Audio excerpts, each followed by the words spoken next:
It's the Barbecue Chat Show with me, one of your hosts, Cowboy Kev. Our boy Mikey K from Man Meat Barbecue will be on very shortly. Guys, we know we've been gone a while. We had a lot of stuff going on. We've been busy. So, mainly me this time. It's Sunday. It's time to drink a beer. Cheers. And get going. What's going on? Cheers. How are you, sir? It's a loaded question. I was going to say, I saw a message come across that you were having a little bit of a stressful day. It's a loaded question, my friend. So,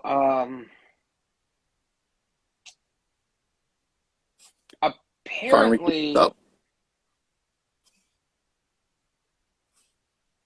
we lost a tire on the trailer last night. Okay. And I drove on it. Oh. But I don't know where, we lost it. Yeah. It was long enough to get tore up. Yeah. But that tire did get a nail in it last year. And it was patched professionally and all that shit, so whatever. I don't know if that patch maybe gave. Or if you got something.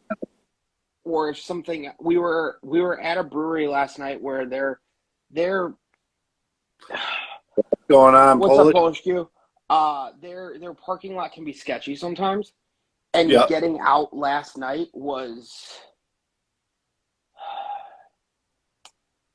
not easy to say the least, because we did an Oktoberfest, so there was people were parked fucking everywhere, right? Yeah. And I don't know if we picked up a nail at some point or picked something up in the tire, and it just slowly on my drive back just started dropping. Just pressure started dropping. Yeah, I know we should probably have. Yeah, I know. We don't. I thought about sending you something, and I'm like, yeah, I'm gonna let him finish out what he's got to do before I'm a complete asshole to him. No, I know we should have them. We should have pressure monitors on them. I know, but we don't. Well, you should have a spare. We never got a spare with our trailer. A lot of them don't come with them now, but doesn't mean you can't order one. I know, and that's probably just more of the. I'm sure it's been one of those things. You're like, we really should get a spare. Yeah, we'll get to that. Yeah, we really should get. Oh yeah. Yeah, you know what I mean. It's like we need to get, and it's always in the winter when I think of it. Or not in the winter, but then it's in the winter I'll think of it and be like, oh yeah, that's what we need. Because that's what I was like, oh, last year I was like, oh, we're gonna get one. I'm like, I'll get it in the winter. Yeah. When I have a little bit more spare time. But and you're not using the fucking trailer, so then you're not thinking about it. And then this year I started using it, and it just got crazy. Shit got crazy. You know how it is, man. Dude, I'm not arguing. Crazy. And then you're like, when you need it is when you realize that you're like, fuck. Yep. Yeah. When you're like, fuck. Okay, cool.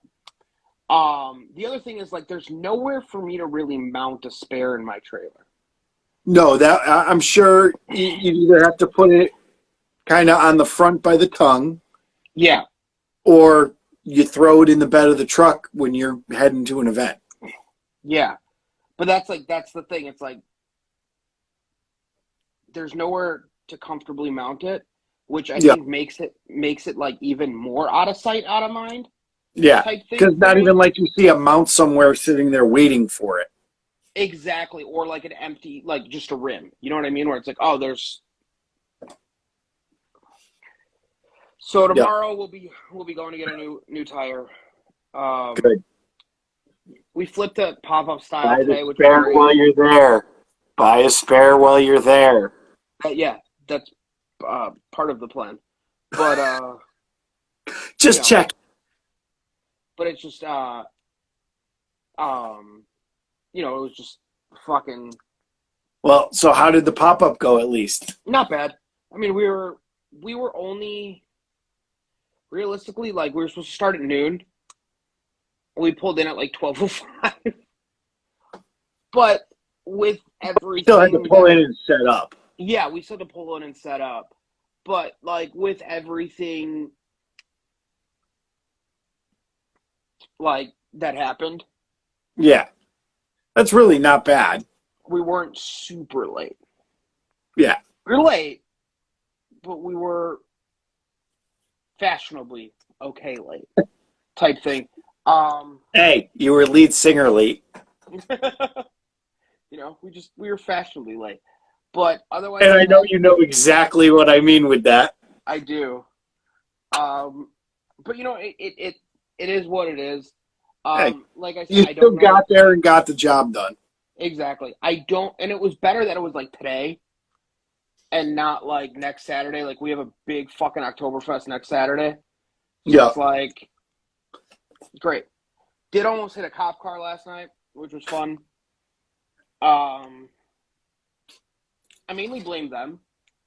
It wasn't like while we were driving or anything like that. Where we parked our trailer, they had one of the best days of their summer. The parking lot was completely full. Yeah. And now I'm talking like a gigantic parking lot that normally is not even a third full, right? Yeah. So, and their parking lot was fucking full. Well, the way like you kind of pull in to get into the parking lot, I had to make a turn like immediately. Yeah. One of And these. yeah, like, you know what I mean? Like, parking spots are here. I had to turn like this, Yeah. basically make a U-turn with the trailer.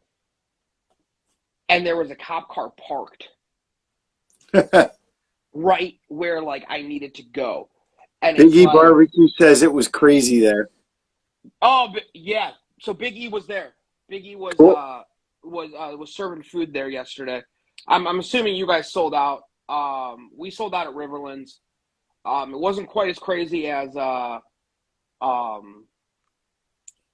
Sohopt was, but trying to pull in, there was a cop right there, and they just he wasn't even there. The village just left the cop car there. Yeah, just to scare people. Well, that, and just to like, so people would be like, oh, there's a cop. Yeah. Let's not do That's dumb what I shit. mean. Scare people. Yeah, let's not Yeah. get completely fucked up. And it's like, I was like this close from hitting them. Because, I mean, I couldn't. Because there's cars parked in the lanes. So I couldn't go any wider. Yeah. You couldn't make the swing. Exactly. Naturally. Exactly. So I was like, fuck, okay. Well, you survived at least. What's going on, Jay? So What's up, buddy? Tomorrow we go do that. Fun. Figure that shit out. Hopefully it's not too big of a pain in the ass to do it. Yep. I'm hoping that they have the tire.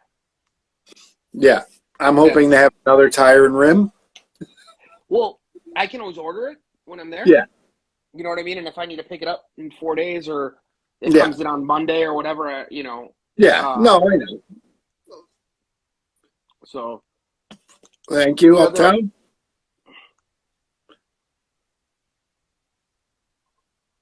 And Jay's going to Florida. Oh, someone's going to Florida. Where are you going, buddy? What are you going to an egg fest? Are you going? I know there's one coming up.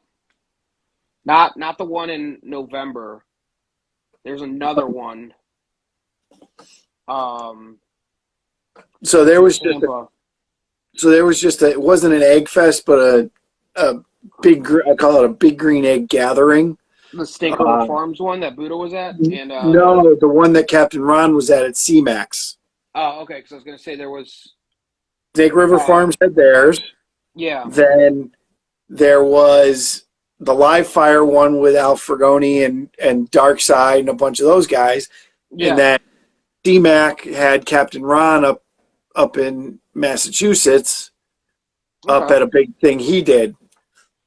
Which they were all harassing me, why the fuck aren't you here? I'm like, because fucking took a catering gig before I knew about this. Yeah. That catering looked good, though. It came out really well. Actually, and it works. This is the second time I've served off of the cooker. Which looks cool. It's a very, it's a cool way to serve the customer. Now, of course, you are limited to certain things, obviously, space-wise. Because if you're doing it, I can basically do some stuff. I can basically do 4 pans, or sorry, Yeah. 2 shelves of 4 pans. Oh, cool. Oh, Winter Haven, nice. So I'm limited to basically 4 pans each level. I was gonna say, but that's a good amount of food. Yep, and it works. What's nice too is I still keep the cooker going lightly, so it keeps it warm. So it's automatic. The heat's coming through it, and then we'll say like when it dies down, you just pull the utensils out, push it all in, shut the door. If people want more, I just open it up. Yeah. So it works well for that. Plus, it looks cool because like you walk over and there's this smoker and you're reaching in, taking out. Definitely a presentation piece, right? I mean, that's the appeal of it. Is it's a very nice presentation. You know what I mean? It's very it's a nice presentation. I don't know how else to say it. Yeah, well, and it's especially with a lang or any kind of offset, it just gives it that old school like feel to it. I was going to say rustic, but I always feel like when you say rustic, that just means lazy. Oh, see, I think of wood when I think of rustic. I think of wood and metal, and like farmland, like farmhouse feel. I think that's more what I would say, like a more like farmhouse. Yeah. Like, here we go feel, which is not bad. No, it's not like a bad thing at all. And I think that gives people a little more, not necessarily like intuit of what you're doing, but a little more close contact. Yeah, if that makes sense. That's what's nice about when I do cooks that I bring that smoker, is because it is very much like people are like, holy shit, and they're watching. Yeah, which is what I get. Obviously I get a ton of when I've got that cooker, versus, oh, here's a tray. What's going on, Blinky? Yeah. So it worked well. Fucking huge pieces of chicken I cooked because I could not get any normal size. Yeah. These fucking things were like dinosaur birds. They were fucking chicken. The thigh itself, no joke. Their scale. Jesus. That was the thigh. They were thigh and legs. They were quarters. They were dark meat quarters and chicken breast because I wanted half chickens, and the grocery store had like one butcher there that day. I don't buy them from Restaurant Depot because chicken's just a pain in the ass at Restaurant Depot because it basically whatever you get, it's 40 pounds of it, and 30 pounds of water, and it's in a freaking like garbage bag that's then placed inside a cardboard box. Yeah, and it leaks every single time. So I unless I know exactly how much I'm buying, like I need it, Good job, dude. That's awesome. You know, unless I know exactly how much I'm going to need all of that, I do not buy it that way. Yeah, chicken, man. I just don't But like chicken. it was just crazy size pieces. Okay, well, But I mean, you could have bought a bunch of fryers and just. I thought about it. And it's one of those things. If I had, like, if I didn't have to work, I'll say Friday for most of the day, and then like could have done it, we'll say in the afternoon. Yeah, and prepped them all. And prepped them, I might have done that, but because I can't, like, I have to go get my stuff, we'll say the day before I use it. Yeah. Because I don't have the room to store it. I don't have the space. Refrigeration, yeah. Yeah. So I have to, so that's why I like buying I buy the day before. And like I said, these things just were fucking gigantic. Jeez. Like How'd they cook, though? So they cooked. They came out freaking delicious. They cooked just about 2 hours. I know sometimes, like, I'll get, like, if my chickens are too big, they get tough. Yeah. Sometimes. No, everybody said they were delicious. And that was I cooked. So it was brisket, pork shoulder, the chicken, a tin of beans, and 30 poppers. Okay. And I cooked everything. You know, obviously the brisket and the pulled pork were already done. Yeah. Long before I had to leave to go there. And then there I cooked the chicken and the poppers and the beans. Yeah. So just got it all done there. And yeah. Get there too. That way I was 2 hours before the party, get myself into where they wanted it, etc., and get ready to cook. Yeah. But no, they like I said, other than they were gigantic. I mean, literally, like, I'm looking at the package as I'm buying them, and I'm like, these fucking things are as big as my goddamn head. Jesus. Okay. Well, so it is what it is. As long as they get cooked. Yep. And they cooked through, like I said, everybody that had one. That was actually, that and the brisket were the two most popular. Really? Yep. Very rare. Yeah. Usually the chickens. Well, I guess since you're going like a whole chicken. Yeah. Versus pulled it's chicken. Different than like pulled chicken. Yeah. Yeah. Well, pulled chicken, you look at it and go, okay, it's chicken. Well, because most people, they like a whole piece of chicken because you've got skin on it. There's more fat in it. You get that. You get the other textures and those parts of it versus, it's just white meat. Yeah. Which is, we'll say, what you get with the, pulled chicken versus pulled pork. Yeah. Yeah. So we did smoked beer brats this weekend. We're doing them again next weekend. You kind of got to. Yeah. We got these like badass pretzel rolls. Ooh. So those worked out really nice. With beer cheese? Are you making beer cheese to put on them? So we chose not to do beer cheese. Okay. And the reason for that was because I didn't want the brat to be a lot less expensive than the rest of my menu. Okay. So what I did was I paired it with our mac and cheese. So you didn't want to do the cheese. Exact. Okay. I didn't want it to be like, well, there's beer cheese on the brat, and then you're getting mac and cheese, and then they're like, that's a lot of fucking cheese. Yeah. You know what I mean? Like, that's a little too much. So what I decided, like I said, what we decided was to do just we did the brats in beer. So, we smoked them. that we braised them in beer, onion, butter, whatever. Yeah.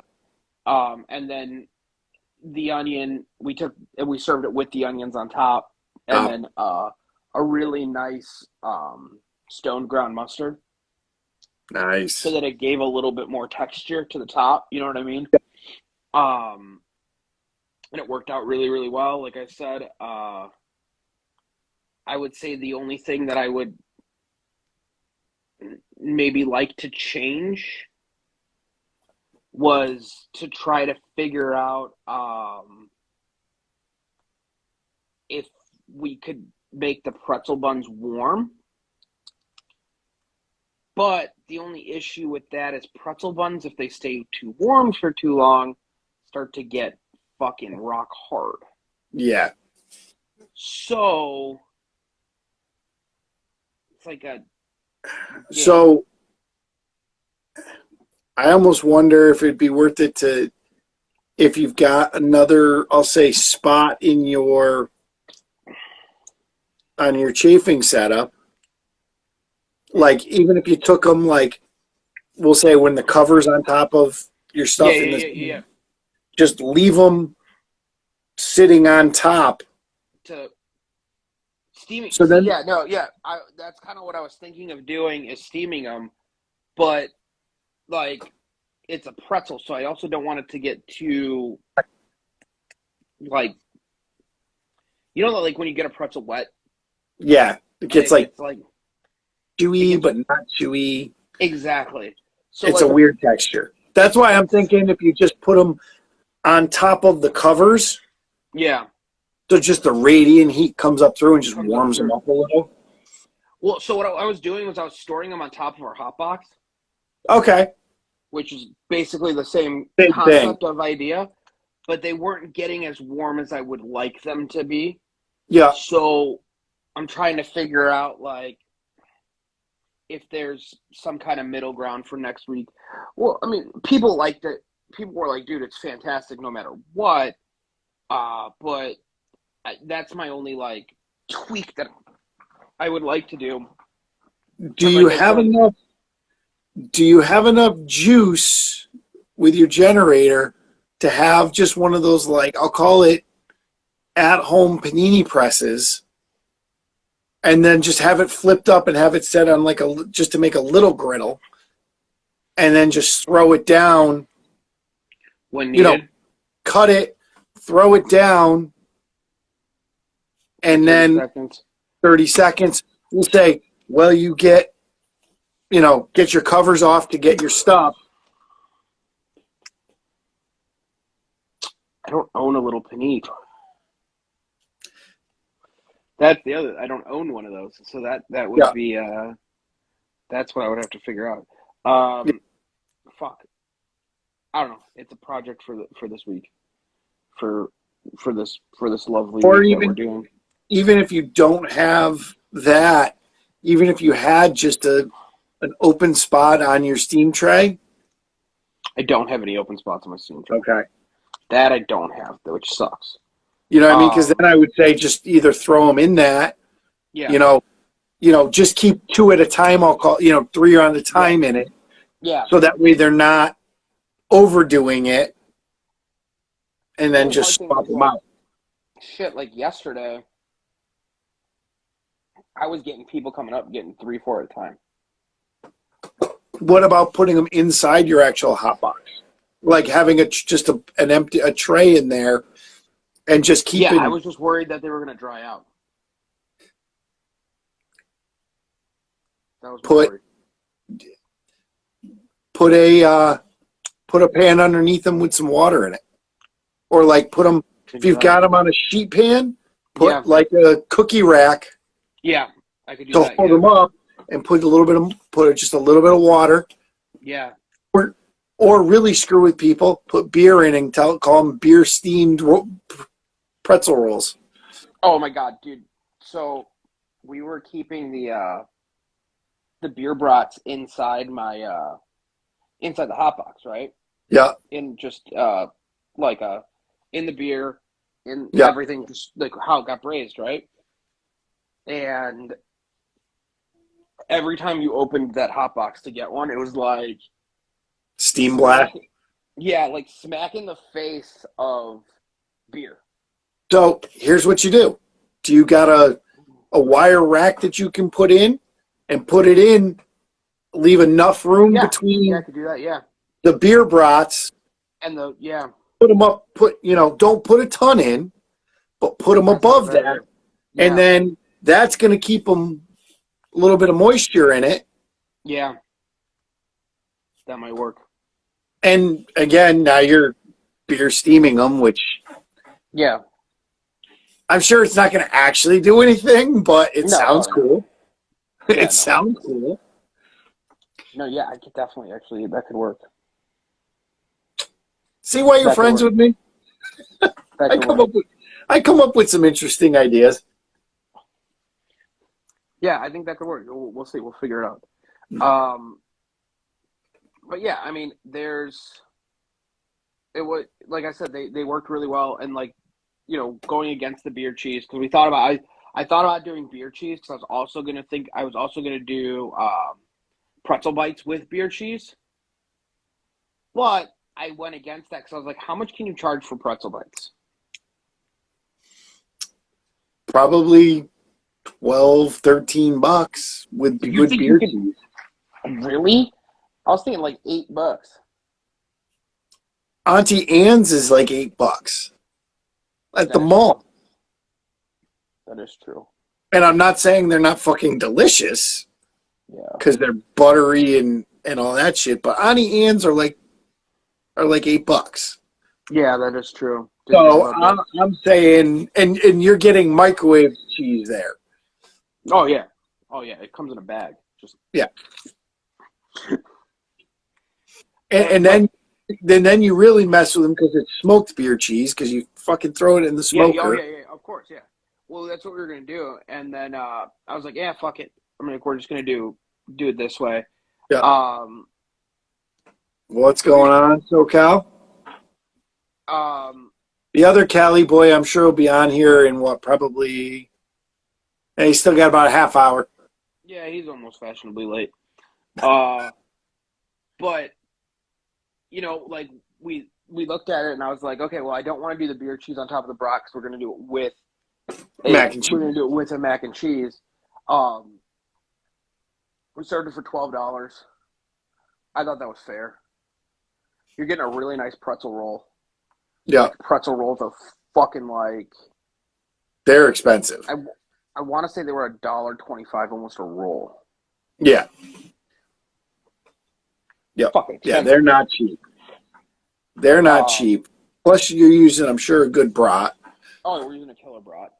And then the onions were just so expensive. The onions were like the damn cheapest thing. Plus, we're braising it inside. Like yesterday we were at Riverlands. We used Riverlands Oktoberfest. Well, that's what I was going to say, and I'm sure you're putting out braised in whatever breweries beer. So like next weekend we're at Tight Head, so it'll be in Tight Head's Oktoberfest. Okay. Yeah. Which is kind of cool because that means like even if you had us at Riverlands, in theory, the brat will change slightly. Correct. To the next. And actually, what will probably change more is probably the onion. Yeah, because the onions are going to soak up more. Exactly, the onion is the vessel, right? Yeah, you know what I mean. Because like the brat has got a casing on it. So what I do is I do puncture the brats. Okay, I was about to ask you, or are you puncturing them? Yeah, I puncture them with. Thanks, SoCal. The easiest way to do it is like the corn holders. Yep. I take the corn holders and just because then you get two. Where like I know a bunch of people are like they're just use a needle. It's fine. I'm like yeah, but then I only get one. If I use the corn holders, I got two. You just get a jacquard. I could, yeah, but I feel like that's too much for me, and I feel like I'll lose the integrity of the casing. I was going to say the only catch with a jacquard is you'd have to like look at a lot of jacquards and look at the needle patterns and how they're set up to decide which way to go. That was, and that's why I found the best is just that stupid little Corn cob cornhole. hole. Yeah, just because it's so fast when you get two, just write down it, and it's not enough to fuck with the casing. Yeah. You know what I mean? Because the casing it'll still be just a little bit of a hold, but the casing will still hold. And you're not getting blowouts on the casings. It still works out really, really well. I put about 35 minutes of smoke on them. Get them nice, and they're fucking... Dude, ours were like bright red. Yeah, that's awesome. So, and I was shocked that I didn't have anybody complain. Because that they didn't look like a brown... Because they didn't look like a brown brat. They didn't look like a grilled brat. Because they're not. They're smoked. So they're a different brat. And I didn't have one person complain. I was so shocked. Now, did you poke them before you cooked them in the smoker? Yeah. Okay, so you got a little bit more room. I get a little bit of... Hi.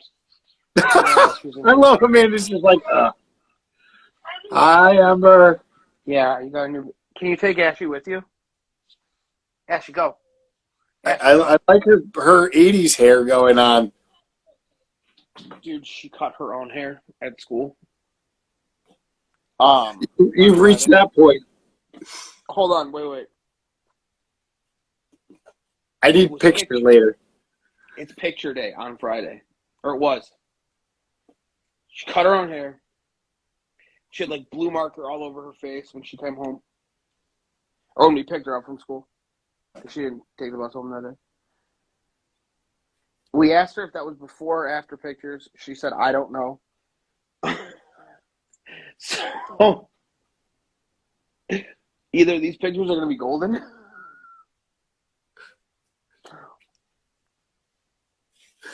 Here's what you're going to do. If it's that bad, you have to save some. Because when she's a senior, they're going in the freaking yearbook when she's a senior. So, like, basically we're like, we have no idea what this picture day is going to look like. You can't even, you didn't even try to, like, email the teacher and be like, at what point, one, how did my child get an opportunity to do this? Apparently they were cutting something. And apparently the teacher, a boy, found hair on the floor, but didn't know who it belonged to. And the teacher, like, when Amanda emailed the teacher, she's like, well, that explains a lot. Oh, fuck. So Amanda didn't email back and go, question, was this before or after? No, I think we just want to see the surprise. Like, dude, you better send me. Like... I better get a picture of this if that's what it is. So Amanda's like, if it's after, she's like Christmas cards. She's like, everyone's getting a print for Christmas. I'm like, you're such an asshole to our poor kid. That's fucking great. But now I gotta go and fucking fix her hair. Oh, poor Mikey, the hairstylist, has to actually go do his old job. So now I gotta. Well, I was gonna cut her hair anyways, but like now I gotta like fucking fix it. Yeah, now you have to like look at how you cut it. Yeah. But like the other thing is she has cheer. Yeah, and they have to put her hair up. So it's gonna be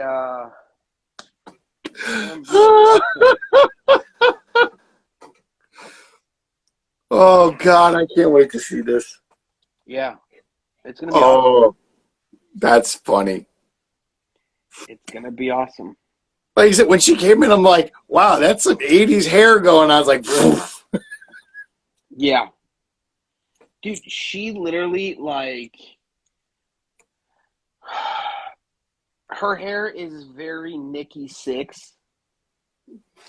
1988. Yeah. Like, it pops up here, then goes down. Yeah. Like, it's Nikki 6. I don't know where the fuck she gets it from. But, yeah.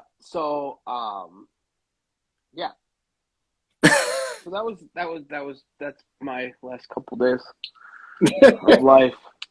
Trailer broke, cooking lots of brats, Trailer fucking broke down. and Brats were child good. cutting her own hair. Dude, the brats Nice. were really good. So They look good. Amanda didn't sell out of brats. No. Hers. No. So I got one. Or Oh. we weren't gonna get one. So it's like kind of a plus and a minus. But I mean, I think that brat with a mac and cheese. No, that's a mac good. and cheese for $12. That's a At good an deal. Oktoberfest, dude, all day long. Well, and it's also if it's somebody that's actually at an Oktoberfest half using their head. Okay, we got a nice big pretzel bun that's going to soak up alcohol. We got macaroni and cheese carb load. Yep. You know what I mean? It's a good Oktoberfest like food. Yeah. Yep. We did. Okay, so the funny thing is, I miscounted when I was counting my brats somehow. I don't know how. But I thought I only brought 28 or 38 brats or whatever. And you only brought 30? Oh. I brought 40. But, or no, or whatever. I had 2 extra brats over buns, whatever it was. I don't remember the exact number, whatever. But I was like, oh my God, I didn't bring enough buns. So I'm like, fuck. Like, this guy comes up, he's like, I want 2 brats. And those were our last 2 buns. And I was like, cool. I'm like, we're sold out of the brats. And the guy's like, the next guy was like, what? You guys are sold out? I'm like, well, I'm out of buns. And he's like, just give me them. Sell them anyways without the bun? I'm like, yeah. It's like, and he just like joked. He's like, it's like the keto version. And I was like, cool. Like, you still go with cheese and, mustard on it and mac and cheese? He's like, yeah, perfect. He's like, great. He's like, awesome. He's like, it sucks. I like the pretzel bun. He's like, I'll still have the brat. He comes back up. He's like, I kind of wish I came earlier just so I could have had it with the pretzel bun. He's like, because the brat, onion, and mustard was such a good combination with the mac and cheese. I was going to say, did you slice it up quick and like... I didn't. No, I didn't even think about that. Fuck, I could have done that. You know what I mean? But shit, like in the moment when you're like, oh, I'm out. Shit. Yeah, if you want it, sure, I'll do it. You know what I mean? And you're like running around. And I had a new girl in the trailer yesterday. So good night, Scott. Cheers. I had a new girl in the trailer last night. So you were trying to pay attention to that at the same time, I'm sure. Yeah. Because, she didn't really get trained. Because we needed to hire somebody. Oh. Yeah, that would be one way to call it, yeah. That's one way to call it. Trial by fire. Trial by fire, yeah. We was like, let's go. Let's just start taking orders. And she didn't. That's what kind of kept me slow. Like we were on I was probably 6 or 7 tickets behind. Wow, that's in the you. Beginning. Well, the hard thing was she didn't know our writing yet, and I was trying to help her ring out tickets. At the same time. Then go do that. And try to teach. Yeah, which always slows everything down. And she was writing. She wasn't we have a shorthand thing that we have written out. Most restaurants do, yeah. And for me, obviously, it's the easiest of being able to look at a ticket line and go, 1, 2, 3, okay, perfect. I got 3 briskets all day. I got 2 pulled pork max. I got 2 brats. I got this. I got that. I got the, boom, boom, boom, boom. And I can, if I have brisket open, boom, boom, boom. You know what I mean? I'm hitting brisket.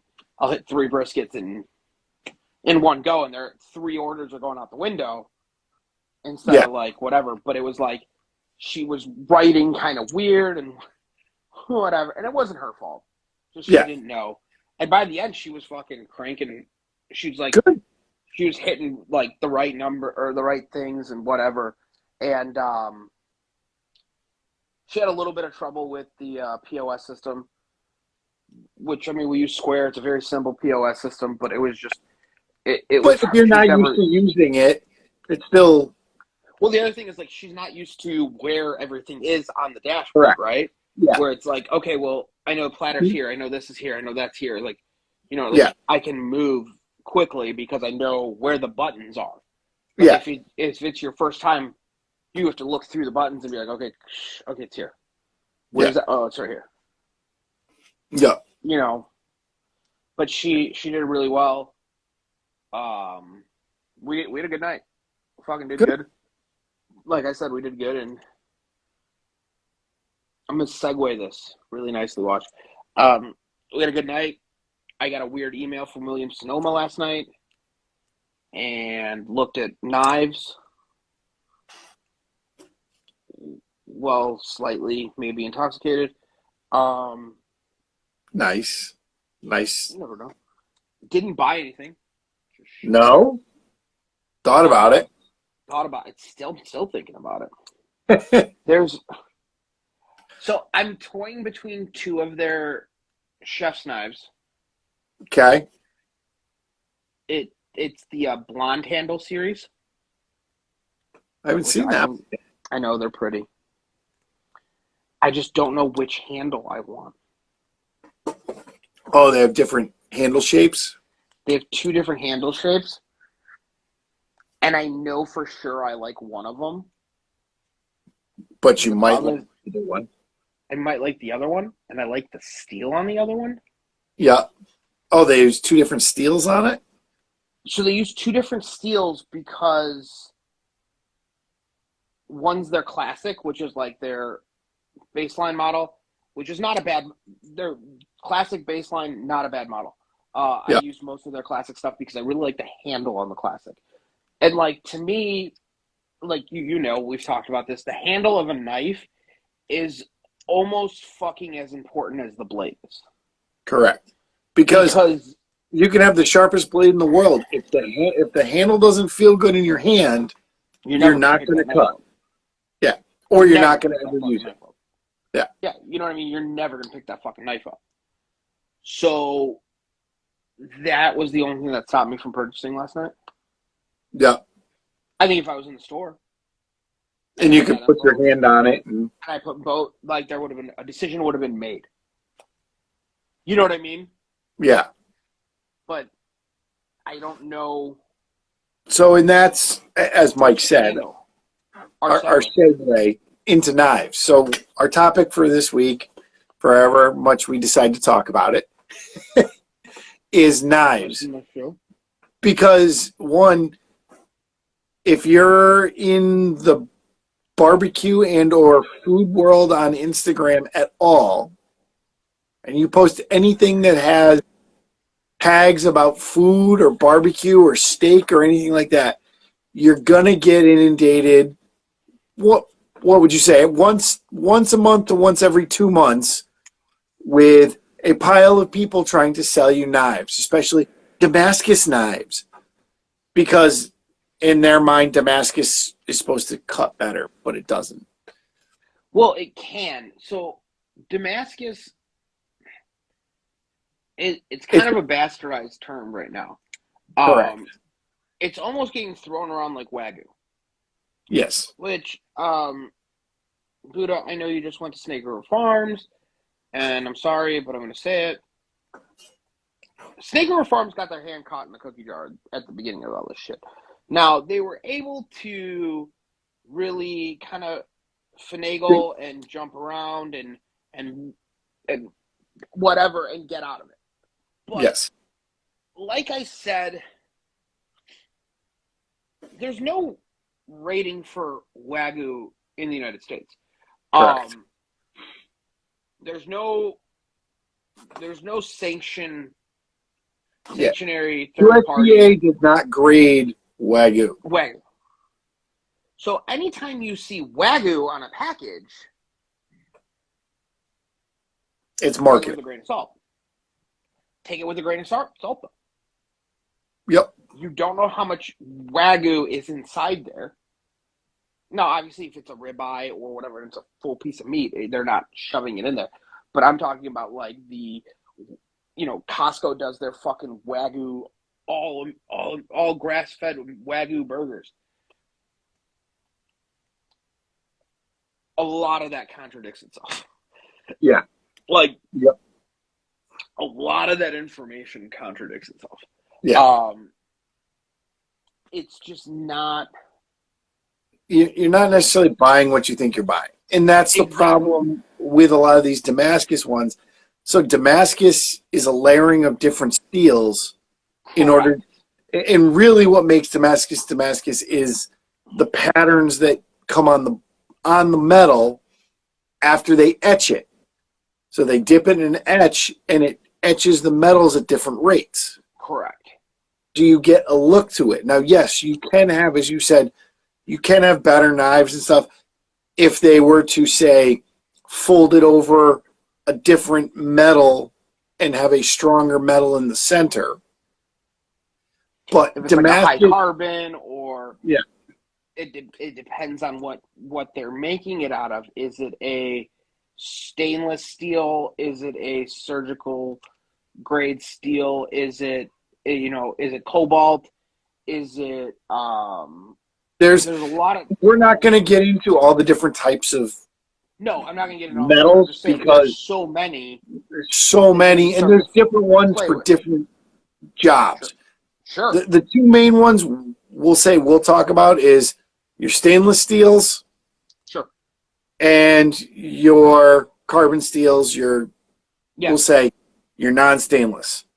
And just because a knife is stainless does not mean same thing, doesn't mean it's a better knife. It tends to be a harder knife, so it's harder to sharpen, but it will keep a good edge, where a non-stainless steel, they're softer, you can dull the edge easier, but they're easier to sharpen.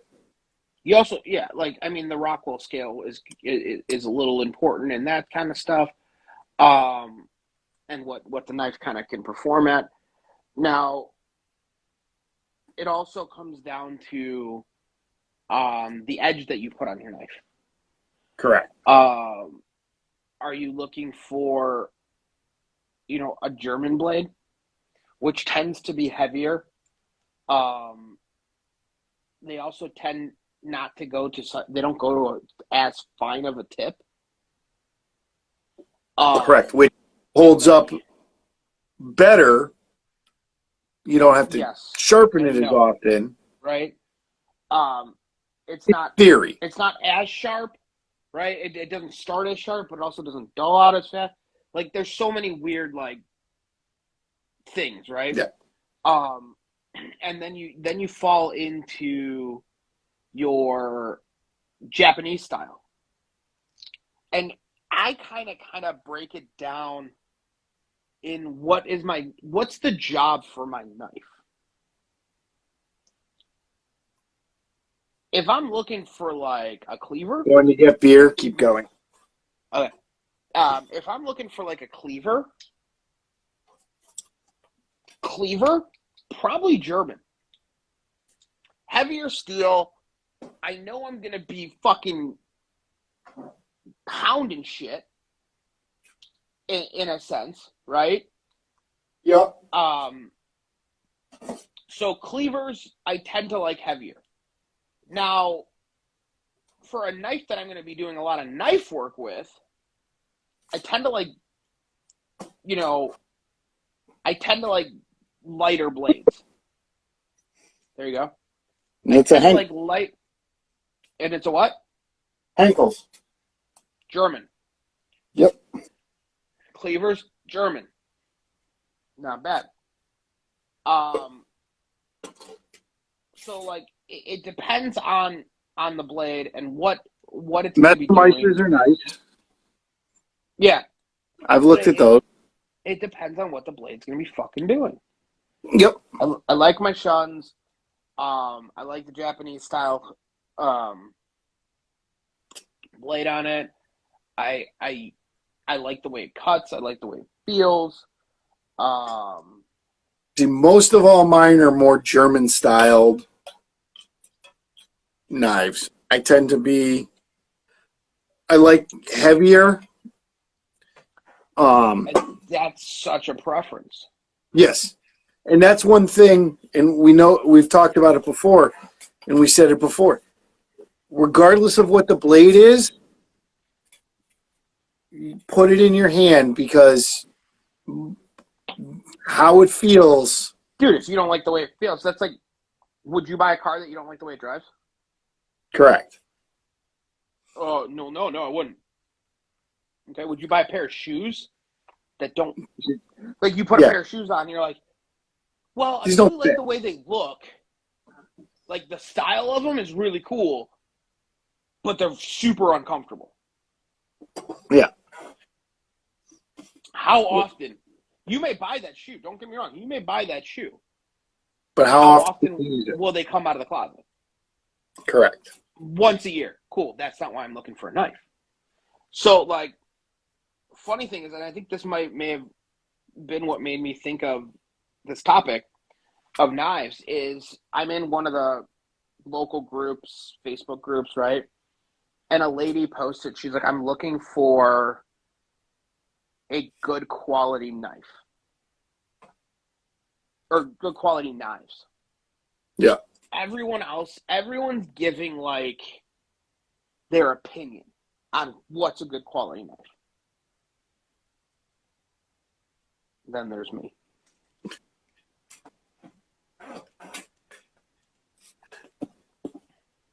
My opening question to her is, what's your budget? How many knives are you looking for? Yep. Because there's a difference. If you're looking for 2 knives or 3 knives, maybe you can spend a little bit more per knife than if you're like, hey, I want to get a fucking 12 set. Yeah, I need everything. I've got nothing, and I need every single knife in the Rolodex, right? So I asked her what her budget was,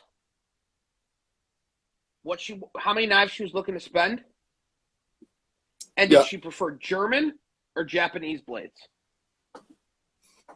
I think I was out of this whole, like, strain, I was, like, the only person that she had a conversation with. Yeah. Everyone else, she was like, yeah, I don't want to do that. Yeah, no, she's like, no, that you sound just like buy this brand, just buy that brand, just buy this. Well, because everyone was like, Pampered Chef. Get Pampered Chef. My friend sells them. Get Pampered Chefs. They're the best knives I've ever had. They come with a lifetime warranty. There is a difference between a lifetime warranty and a knife that will last a lifetime. Okay? Well, and that's, as I put it, and we go about this, I'll say the Harbor Freight theory. Sure. My Harbor Freight theory. For those that don't know, my normal day job, I work on power equipment and sell power equipment. All of my tools that are daily use tools are Snap-on. Everybody goes, oh, you spend all this money, just go to Harbor Freight. They'll just replace it. I don't want to have to go back to get it replaced. I don't have the time to go back.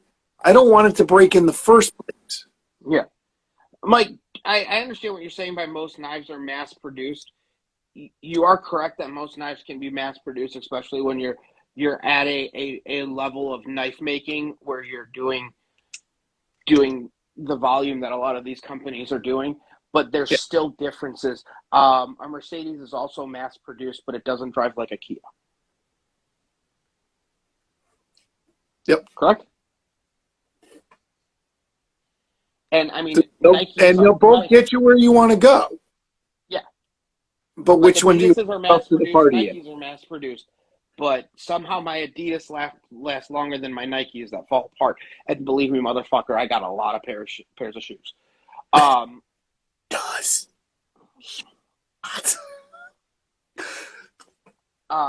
But Like to the point where it's a little creepy sometimes. I'm actually, it's that time of year, looking for my Disney shoes. Don't know which ones I'm going to buy yet. He can't wear a pair he's already worn there. It's rough, man. It's a hard knock life. But like I was, we were looking at stuff, and I probably went back and forth with this lady for a good 15 to 20 minutes on Facebook, helping her. Well, everyone else was like, just buy this, just buy that. Buy this block. And I'm like, is this for, I'm pretty sure it's a gift. And it's for somebody that's in culinary school. And she wants to get them a good night set as a gift to them. She needs to ask them questions. But I was asking all these questions, like, do you want this? Do you want this? Is this person left-handed, right-handed? All of these things fucking matter. And the reason that they all matter is it goes down to the way that we feel it in our hand. Yep. You know what I mean?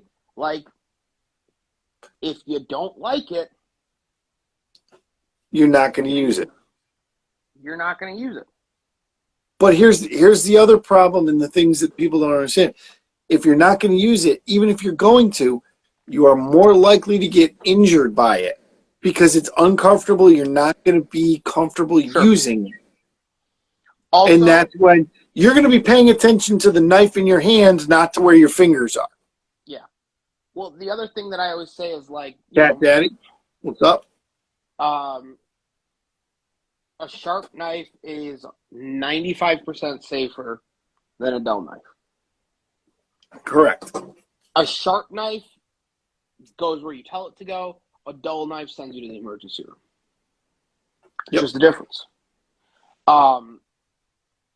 And I was also telling her, I'm like, you need a good hone.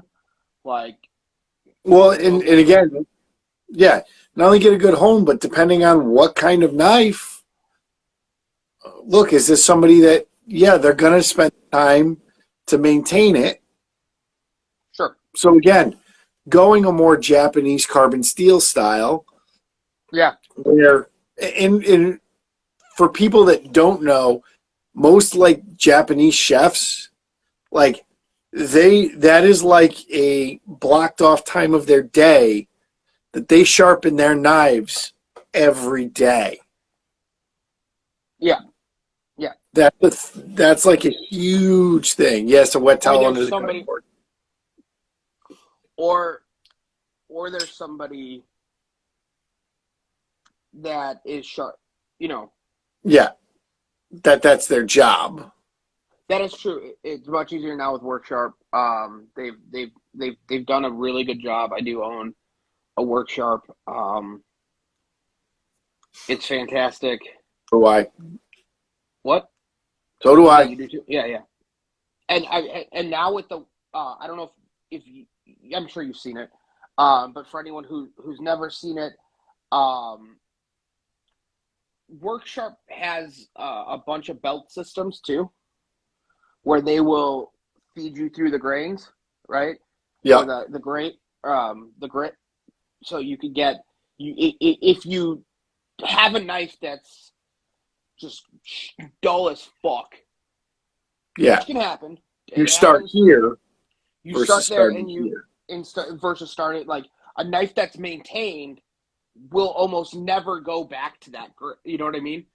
Or if something happens to your knife where you chip a little bit of it, and you hit a bone. You hit a bone with a knife that's not a boning knife. And it happens. Yep.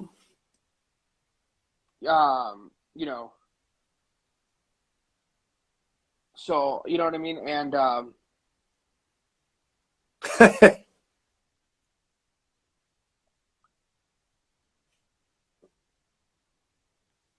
okay, I mean that's it's up to you. With that, I mean, like I said, it's any knife you want to do. I know people that buy, cheap fucking boning knives uh for all their shit, and they just throw them away. So You know I what have, mean? They I have for my boning knife. It's a cheap one. So that way, when I hit something, oh well, oh well, and I sharpen it up. I don't care. But like my chef knife, that's a good knife. My Santu is a good knife. My slicer is a good. That's a Victorinox. I've got a number different. I don't have like a set of a bunch. But it works for me because I have different knives, and I'm sure you do. I like this handle when I'm doing this job. sure, So yeah. my knives have different handles too. I bounce between like normally I bounce between about 3 knives. Yeah. Which also kind of helps keep your knife Maintenance. Yeah. uh in general, because then you're not like killing one knife with overusing it. Which I mean, the knife will be fine, but it definitely I definitely have a certain knife that goes with certain things, and then sometimes it's the day. Yeah. Yeah, I want to use this knife today. Yep. I want to play with this knife. Well, and so like when I started at the restaurant, I didn't bring my own knives, and I was using just the restaurant knives, Which are garbage. And Tino, which was the sous chef, which I worked with him on Sundays. We were the two main guys Sunday, and we got into talking about it, and I said, well, I've got all these. He's like, as long as you remember to take them home, dude, bring them because they're going to be better than anything here. well, the hard thing is you can't go to a restaurant, like in a restaurant setting. The restaurant's not going to go and buy Shuns. They're not going to go and buy $400 worth of fucking knives. correct. More. They're not going to go spend $3,000 on knives because those knives aren't going to be there in a month. No, they're going to between walking away and people trashing them. Yeah. But that was actually knife. Yeah. That was one of the good things. Like before I started bringing mine, more than once, Tino would see me using one of the ones, and he'd walk over. He goes, "Just make sure you put it back when you're done." Here's my knife. Yeah, here's one of mine, and we'll say I knew where his knife. He had a knife backpack. Where his backpack was. Jesus, okay, not a knife roll, but he got a fucking backpack. Yeah, and I would hand clean it. Yeah. Oh yeah. Dry it. And put it back. Yeah.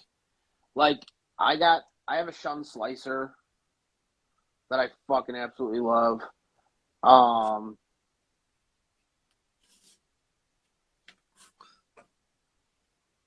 Yeah, oh yeah. That's, you know what I mean? It just, dude, restaurant, I don't know what I was watching. I was watching somebody talk about like back of house restaurant shit and like what we do, and he was talking to like a normal person that doesn't do restaurant shit, and they were like, Silverback, what's up, bud? What's up, brother? Like why is it that the dishwasher like what's the budget for like back of house shit? And it's like, man, we always have a fucking repair budget. There's always a guy coming and fixing stuff. There's always something going on because, like, dude, we open the refrigerator fucking 400 times, 50 times a day. Yeah. Where you open your refrigerator at home 5. 4 or 5 times, and when you're closing the door on your refrigerator, you're like doing this. I'm closing it with my foot and kicking it. Like, you know what I mean? Like, it's just because, like, you're holding shit. Yeah. I'm just slamming it shut. You're hip closed. checking it. Yeah, you're hip checking it to get it shut. Like, just close that fucking bitch. And it's got to hold temp, so it's kicking on. The compressor's kicking on the entire time. And that's if you don't have a walk-in. Yeah. If you have a walk-in, then it's a little less wear and tear on it because the walk-in obviously can hold its temp. And is designed to be beat on. Yeah. And then, like, same thing with, like, with razor blades. Yeah, I never cut garlic with razor blades. I know what you're talking about, but I've heard of doing that. I've heard of guys doing it, but it's just it's too much of a pain in the ass for me. The other thing is, like, you beat this equipment so badly. You know what I mean? Like, your dishwasher at home runs once a day. The dishwasher at the restaurant runs. Even a semi-busy restaurant is running fucking all day. All day. Right? It just runs. Granted that, like, the cycle isn't as long. In a restaurant dishwasher, commercial dishwasher, cycles maybe 10 minutes, 15 minutes tops, and it's out. But still, so you're doing that. Same thing with, like, the ovens, man. You're opening an oven, you're closing the oven. You're not closing it with the same finesse that you do. Care and finesse that you do your home oven. Yeah, you're slamming these fucking things down. And then the burners, man. Fucking, I mean, shit. Burners are on for 3/4 of the day. How many hours? And shit's getting spilled on them, getting dripped on them, boiled over on them. Oh, yeah. And it just goes. And that's what you do. You beat the shit out of that equipment. Yeah. And that's why where... it costs fucking 4 times the amount. Yep.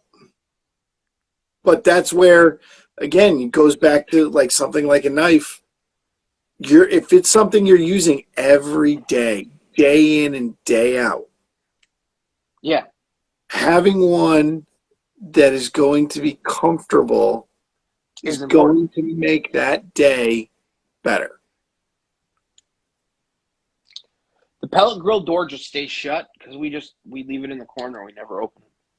No, did I send you that video of the guy that turned a pellet grill into like an outdoor bar? Yeah, I saw that. Yeah. He's like, the best thing to do with a pellet grill, and they like put like wood shelves. Yeah. They held the wine glasses and shit. They like cut the cord off of it too. He's like, yeah, fuck this shit. We don't need that. But it's like, you're gonna beat it. You know what I mean? And you're just like smokers that are built for commercial, man. We beat the shit out of those things. Those things run for fucking 90 hours, 120 hours straight. They're not getting a break. If you've never gotten to put your hands on something like a Mixin or a Lang or an Old Hickory, a Southern Pride, any of those kind of cookers, it doesn't take long to feel how heavy, look at the hinges.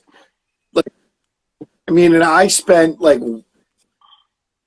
when it was slow at the restaurant, that was actually, they actually liked when it was slow before, like an hour and a half to 2 hours before I had to leave, because I would literally scrub down the Old Hickory, because that thing just ran for pretty much 7 days straight.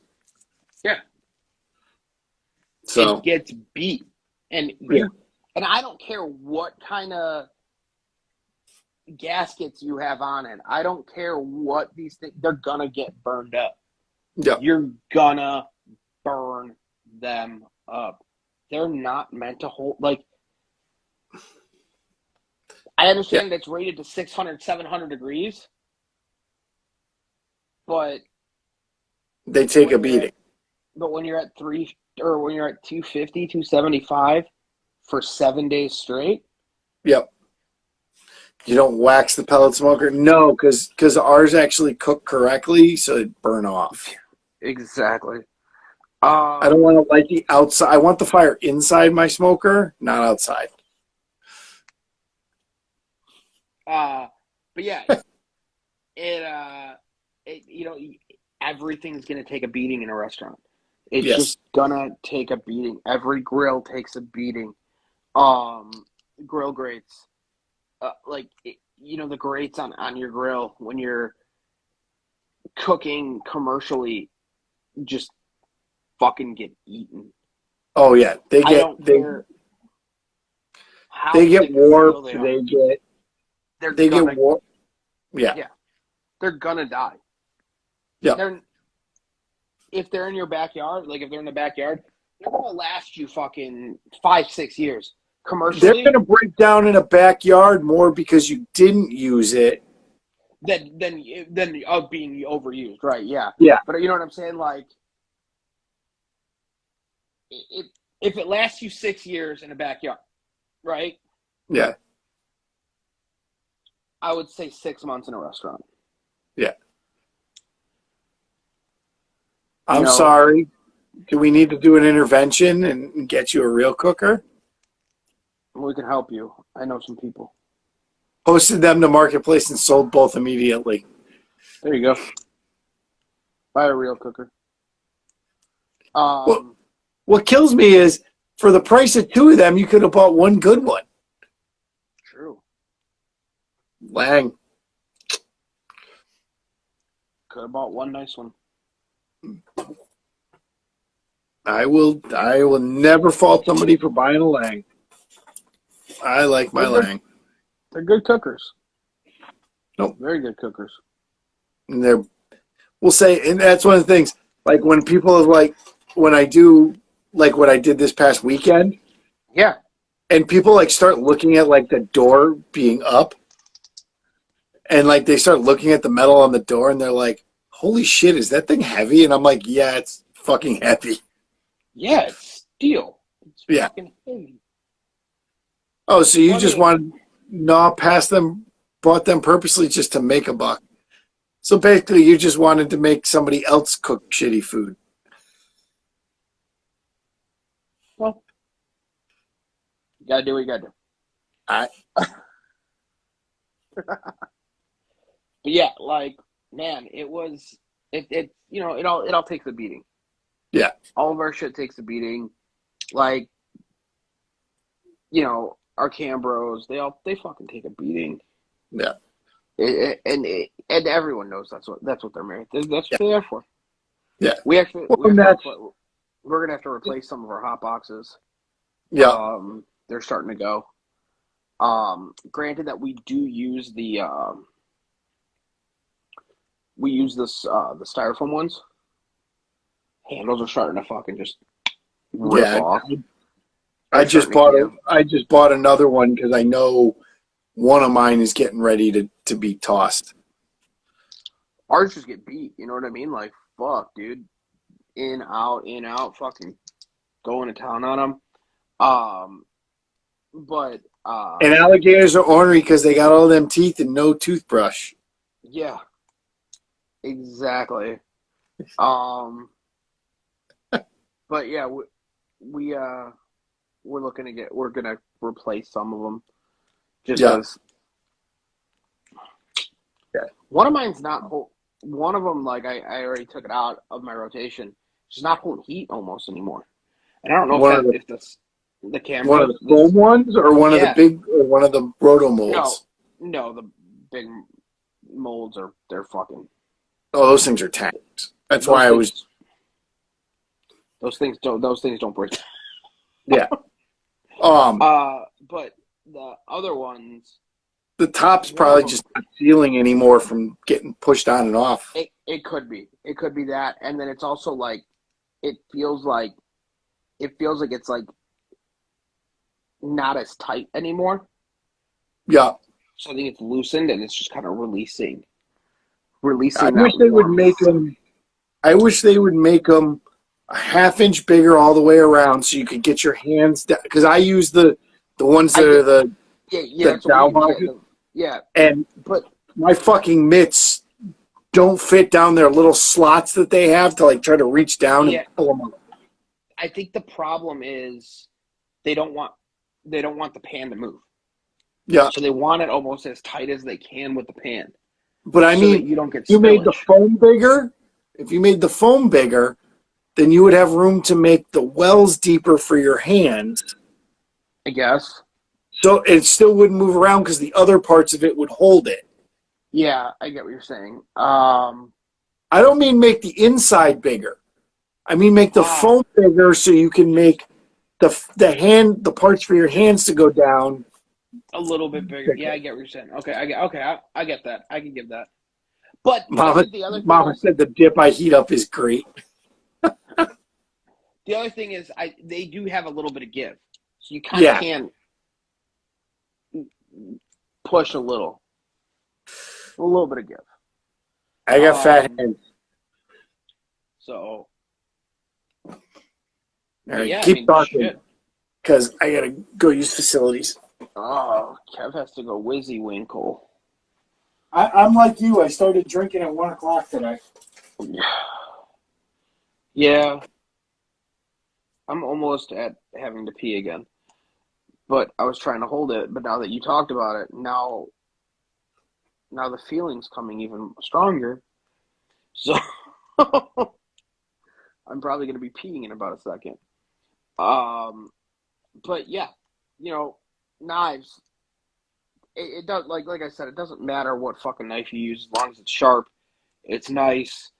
And I just thought it was so funny, like doing this with this lady, going back and forth and just trying to help her out. I think she like literally thought I was the only one that like knew what the fuck I was talking about. Because like I said, everyone was just being like, go buy Pampered Chef, go buy this knife, go buy that knife. These places make really nice knives.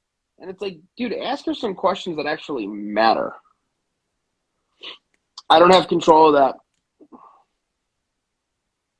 So, I don't have control of that.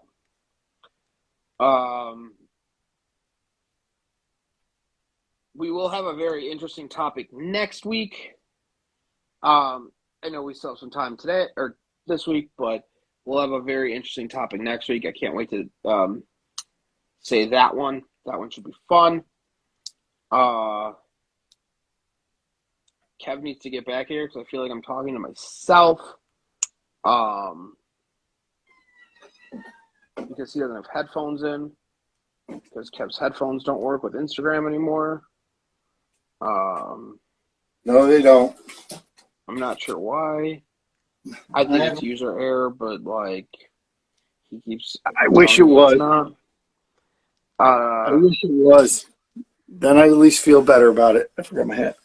All right, we're gonna go with black now. Ooh. Kev went black. But yeah, you know what I mean? Like,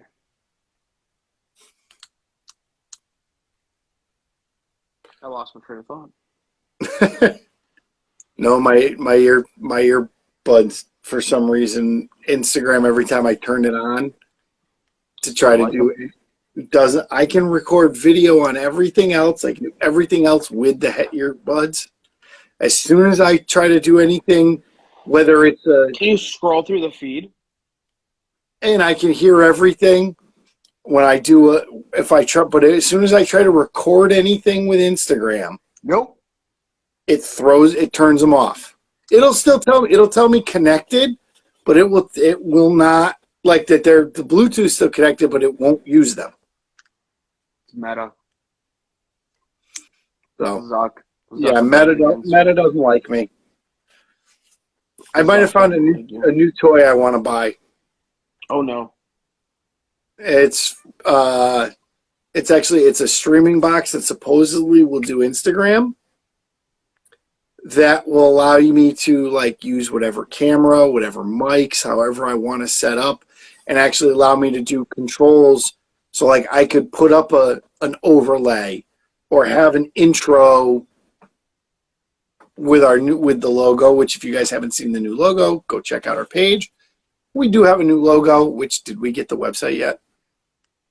We have the website. We just haven't made it. Okay. We own the domain. Okay. That's the most important part. Yes. So we own the domain. So we can talk about that because we really haven't told anybody what we're doing or what we're working on. That's true. Mainly because we're slow and we've been. We also haven't been on in 2 weeks. I'm sorry. I had a wedding and I had a fair because I was at a fair, not an affair. I was at Buffalo Grove Days, which is a carnival out here. We were on that first week, and then we were on Truck Off last week.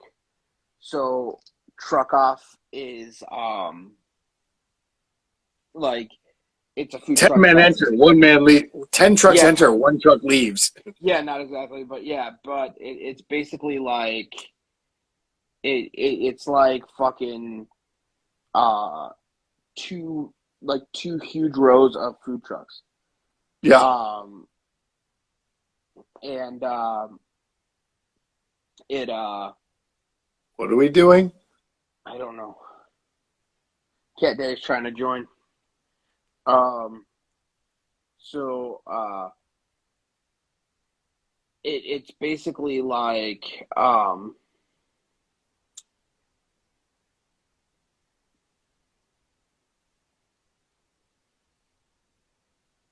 so we know it looked good. They look like they had some good shit. I don't have a request from you, Kat. Plus, Steelhouse is supposed to be here very shortly. And Mel was still alive, so I mean. Yeah, but Mel is a fucking cockroach. It's always a shock that he's alive. So it's I saw a pic because Mel sent me a pic to fuck with me. A dick pic? Yeah. Yeah. I will almost be going to I will almost be peeing soon. Wait, I haven't. So they did. You know those things that they put like the goats and stuff on, and they flip them. Yeah. They built one to put a steer. Jesus, that's gotta be fucking huge. And I read that way differently.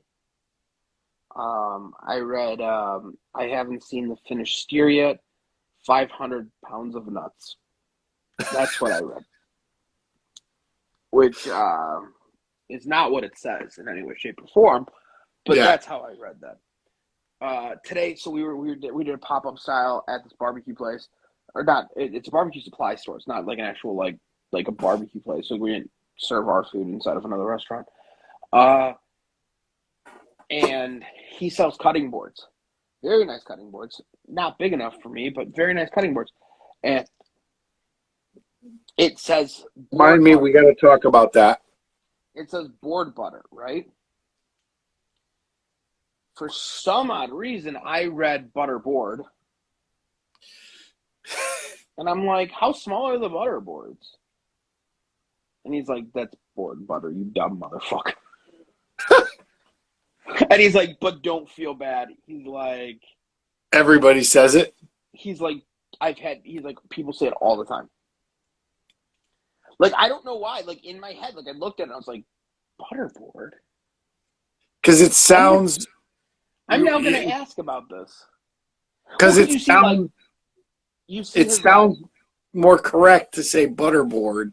Yeah, but it also, like, it was small cutting, or small board, long board, whatever, like that's how he had it all, and then it was butter, or board butter. So then it just like in my head it just flipped to butterboard. Yeah. I was like, yeah, so the butterboard. And he's like, what fucking butterboard are you talking about? And then you looked at it and you're like, fuck me. Yeah, I was like, like I feel dumb right now. But There was all hey, kinds of stuff going on this weekend because if you missed what we said before, Snake River Farms had a thing. yeah, Al Fragoni had his thing with Mel and a bunch of those guys. And C-Mac and Captain Ron had Riverfest. And neither of us were at any of it. no, I just worked. Yeah, that was what I did. It's fucking work, dude. I did a beer fest, Stein holding competitions. Dude, you ever see some of those videos of the girls actually in Germany that are like literally like this? Just With like fucking 50 of them? Yeah, like, yeah. Jesus. It's ridiculous. One, I think we need to add that to the Mikey Kevin bucket list of real Oktoberfest and meat stock in Australia. I'd love to go to a real Oktoberfest. Here's the question: why are Oktoberfests in September? I don't know. I know there's some theory that like people were trying to like they started them in October and then they started like getting pushed back and back and back. Because they wanted more and more alcohol? Well, no, I think it was like people were trying to do it before the other person did it. Okay. So like, oh, they're going to do it this weekend. We're going to do it this weekend. Yeah. Like, well, but that's what's funny is because that's what happens with all the seasonal beers now. Oh yeah. Like you could buy the Oktoberfest beers for like in Sam Adams June. in July. Yeah. And then pumpkin spice comes out. Yeah. So it's like, fuck. Because Mikey wants to be a basic bitch. I was going to say, now we got all the white girls fucking drinking. Hey, the pumpkin spice is the basic bitches as IPAs are to basic bros. It's true. Dude, I don't know how like people still drink IPAs. Like I'm so over IPAs, it's not even funny. Like I haven't drank like I don't mind an IPA every once in a while. I really don't. They make me gassy. So like yep. It doesn't end well. I do believe I said that to you the other day when I had to have some. Yeah, they make you gassy. That's why like before I have IPAs, like especially if you have like a double or a triple dry hop. Dude, I like literally have to be like, Amanda, are you okay with me doing this? And everyone's because like, I'm going to be a butt trumpet for the next 5 hours. Well, no, because everyone's like, oh, you can ask your wife if like she's okay with it, and I'm like, yeah, because she's got to sleep next to me. Like I don't fucking know. Like, just trying to have common courtesy. Yeah, exactly. I might be doing a thing tomorrow. I might be doing a thing. Yeah, I'm gonna go look. At another one. Yeah, I'm gonna go look at one. All right, I'll wait for the pictures. The only thing is, I don't like the color. Which is and all the 4 people watching this are like, what the fuck are they talking about now, these assholes? Exactly. I don't like the color. Yeah. And it's a little more used than I would like it to be.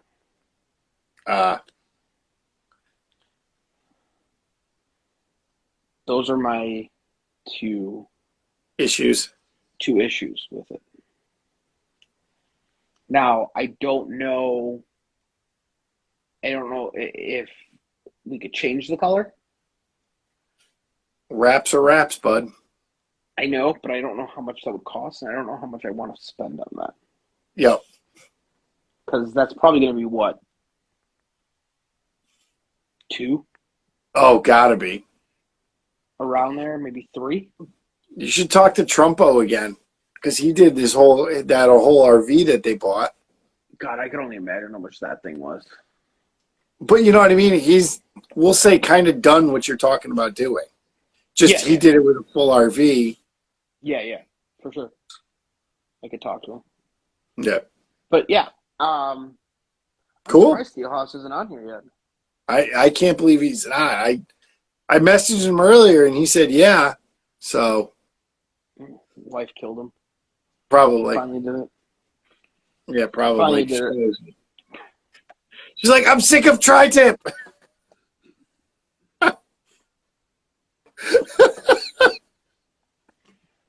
So, speaking of tri-tip, we had a interesting talk today about it. And then, so Captain Ron? Captain Ron? Yeah, so, he is. Him and C-Mac looked pretty tired earlier.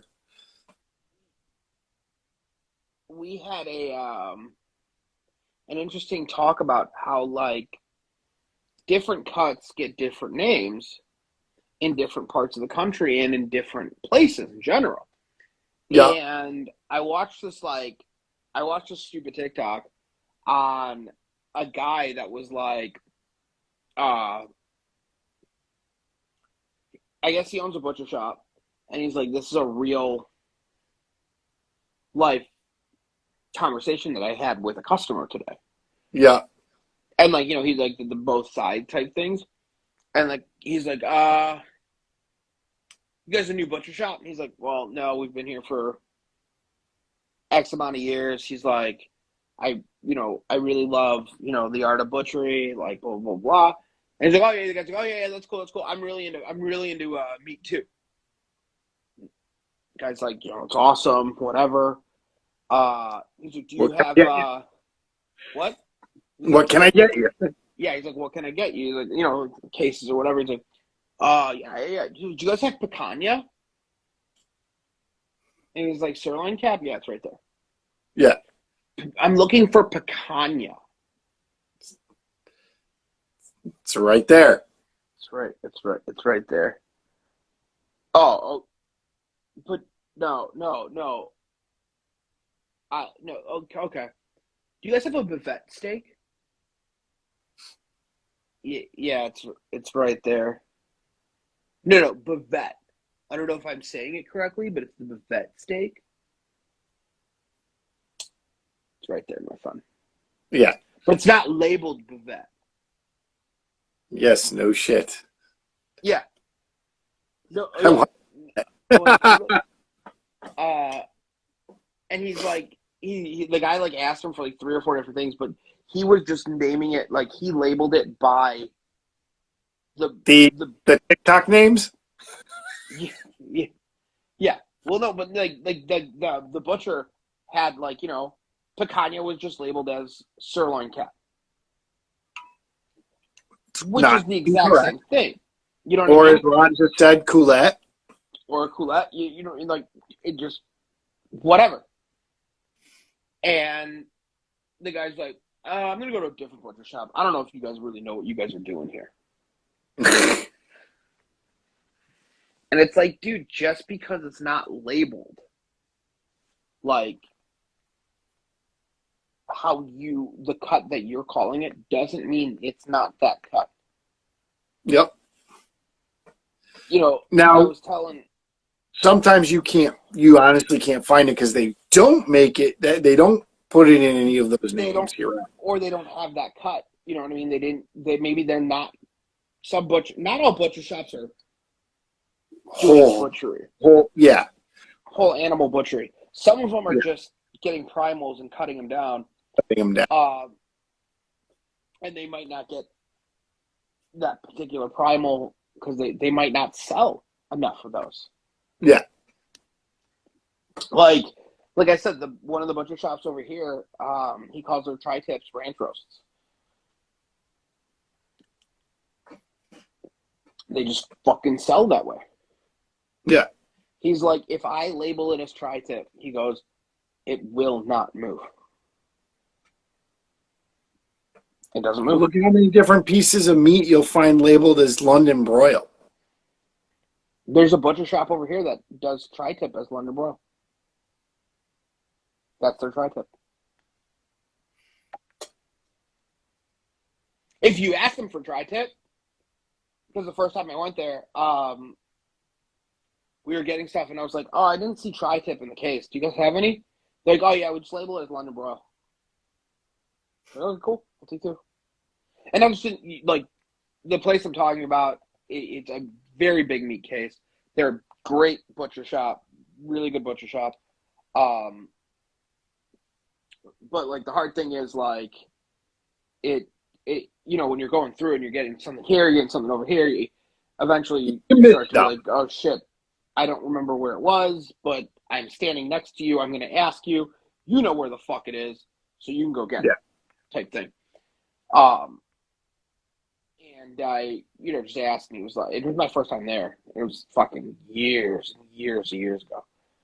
And he was like, yep, it's right here. Cool. Now, do they always have it? He's like, no, we don't always have it. Yeah. He's like, we get it quite a bit, but we don't always carry it. Yeah. I mean, it's one of those things where it's not easy to. So I'm now seeing some more picanha around here. Yeah. Or Colette or sirloin cow. I'm starting to see some more of it around here, but tri-tip I am not. Yeah. Picanha's a big one. I think it's growing in popularity. It's also I think quite a cheaper cut in the sense of per poundage. Per poundage. And I think what's helped too is social media as a whole. Sure. It's a cool thing to take a video of, depending on no matter how you cook it. Well, you got that big, thick, fat cap. That cap, it's got a cool look to it. Whether you cut it up into steaks and sear it, on the grate, or you put skewers through it, or if you cook it as a roast and slice it, it has a good visual for the interwebs. Mm-hmm. For the social medias. It also has great taste. And it's got a fantastic flavor to it. And there's some people that look at it and go, oh my God, that chunk of fat. And it's like, no, that chunk of fat is fucking delicious. So like somebody came over to me. So when I did the cook yesterday and I sliced the brisket, I cut off, a hunk of fat, and it still had a couple strands of meat in it. And I had left that on my cutting board after I panned everything and put it out. And somebody walks over and just as I like slice a hunk of like fat with like a little bit of meat, and they're like, really, you're going to eat that? I'm like, hold on. Try it. And the guy was like, holy shit, that's fucking good. I'm like, yeah, there's a reason why I'm eating it. That's all the flavor. Like, all of it. I'm like, this is why brisket's so good. Yeah. I'm like, there's some meat in there. I'm not just handing you a hunk of fat, but let's be honest. After you tried that piece with the piece of meat, you'd eat just a chunk of fat, wouldn't you? And he looks at me and goes, yeah. I'm like, yep. Yeah. Just like, we get it all the time with our pork belly burn ends. Oh, there's a lot of fat in them. Yeah. Did you eat the fat? No, eat the fucking fat. Oh, yeah, that's where the flavor is, huh? Yeah. Yeah, that's where the fucking flavor is, dude. I don't know who JW is, but okay. Sounds good. JW sounds like a fantastic human. I feel like he's a character on a fucking like an old fucking 80s soap opera, or Dallas or something. JW was shot. Who shot him? Oh my God. I gotta watch my stories.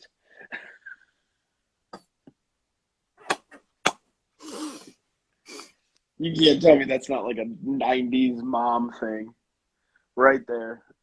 You just gotta watch my stories. What? My stories. These are the days of our lives.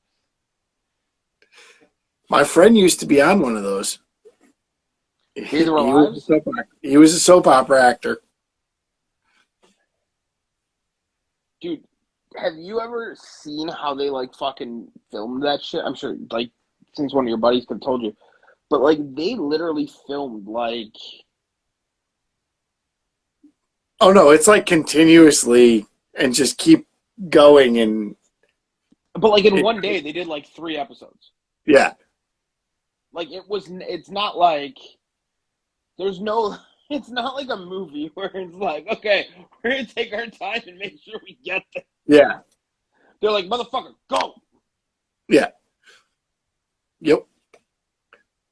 No. Like, let's go. We got lunch in 20. Let's go.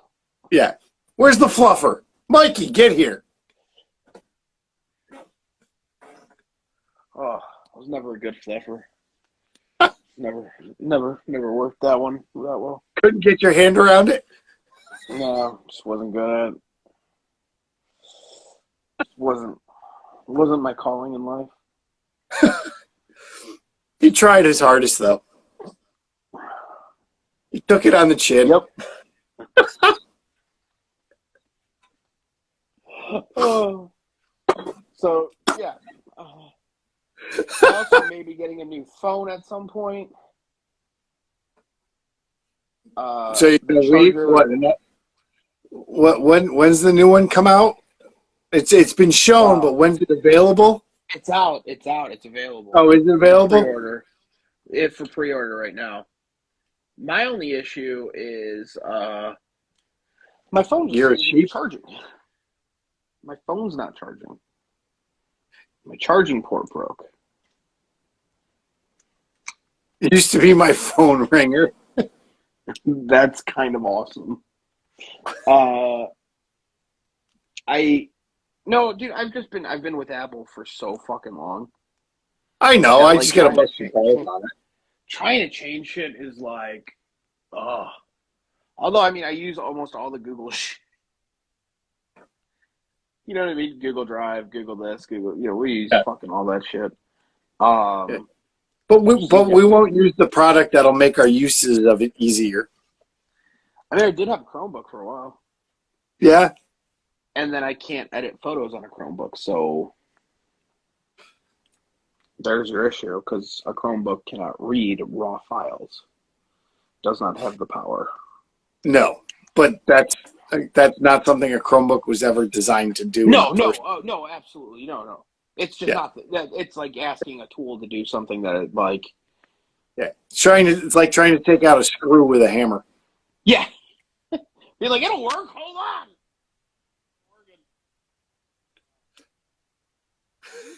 Have you ever seen the like the dumb fucking some of the dumb videos that people post where they're like, if you're ever trying to have you ever tried hammering a screw into a board? It's like what you got to do is you take a drill and make a pilot hole, and that'll help hammer the screw back. Like, the scary thing is, like, I feel like there's somebody out there that's like the life hacks where it takes them like 2 days to put the tool that you could go and buy for $5.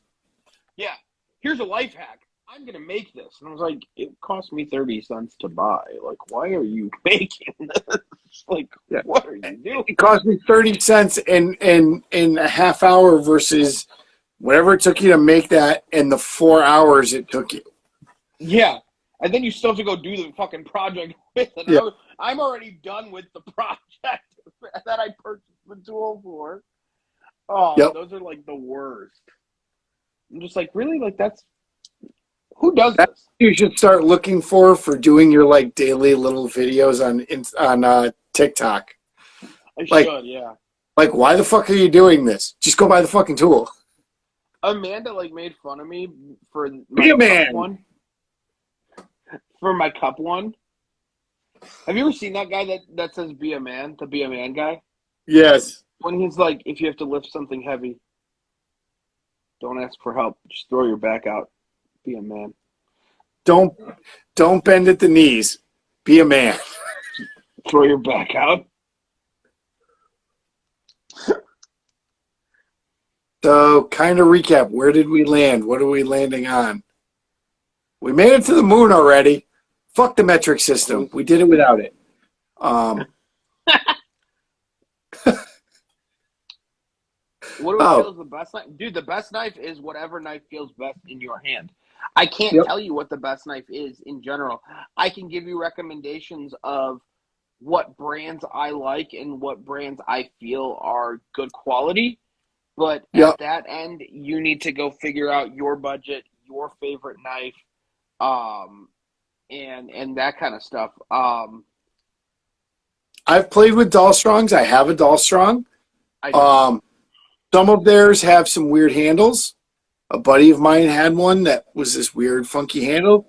I didn't like it. I have one of their more normal knives, or normal handle ones. I like it. It's comfortable. It's easy to use. Like we said, the knife that's comfortable is the knife you're going to use. Yeah, I mean, dude, I got a knife that I've had for 15 years probably. It's a shitty fucking Wusthof knife. It's a shitty knife. But I still love it. It's one of the first knives that I was actually able to afford myself, which was, you know, a big thing to me. And it has a little bit of sentimental value. Yep. So it might not be the best knife, but I'll never get rid of it. Yeah. Well, so I have two of the Guy Fieri ones, the knuckle busters. Yeah. Like the first gen ones that he had made.